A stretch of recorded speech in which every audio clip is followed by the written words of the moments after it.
સમાચાર આણંદથી મળી રહ્યા છે। વલ્લભ વિદ્યાનગરની સરદાર પટેલ યુનિવર્સિટીમાં પૂતળા દહન કરવામાં આવ્યું છે। આણંદની સરદાર પટેલ યુનિવર્સિટીના કુલપતિના પૂતળાનું દહન કરવામાં આવ્યું છે। ઓનલાઈન પરીક્ષાની માંગણી સાથે આણંદ યુનિવર્સિટીના કુલપતિના પૂતળાનું દહન કરાયું। પોલીસે વિરોધ પ્રદર્શન કરતા સિન્ડિકેટ સભ્ય અને વિદ્યાર્થીની અટકાયત કરી છે। બહારના જિલ્લામાંથી આવતા વિદ્યાર્થીઓને જે તે જિલ્લામાં કેન્દ્ર આપવાની માંગ કરવામાં આવી હતી। ઓનલાઈન પરીક્ષાની માંગ સાથે વિદ્યાર્થીઓએ કુલપતિના પૂતળાનું દહન કર્યું। પોલીસે પૂતળા દહન કરી રહેલા સિન્ડિકેટ સભ્ય સહિત વિદ્યાર્થીઓની અટકાયત કરી। કોરોના સંક્રમણ ફેલાવાની ભીતિને લઈને વિદ્યાર્થીઓ ઓનલાઈન પરીક્ષાની અને બહારના જિલ્લામાંથી આવતા વિદ્યાર્થીઓ માટે જે તે જિલ્લામાં પરીક્ષા કેન્દ્ર આપવાની માંગ કરી રહ્યા છે।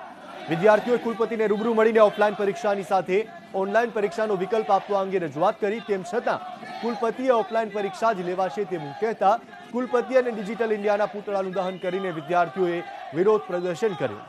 અહીંયા વિદ્યાર્થીઓ પહોંચ્યા અને તેમણે પૂતળા દહન કર્યું। આ દ્રશ્યો આપ જોઈ રહ્યા છો આણંદની સરદાર પટેલ યુનિવર્સિટીના છે। 2 દિવસ પહેલા જ અહીંયાના વિદ્યાર્થીઓએ કેમ્પસની અંદર વિરોધ પ્રદર્શન કર્યું હતું અને આ વખતે તેમનો વિરોધ છે તે ઉગ્ર બન્યો। જો કે વિરોધ પ્રદર્શન કરી રહેલા આ વિદ્યાર્થીઓની અટકાયત કરાઈ।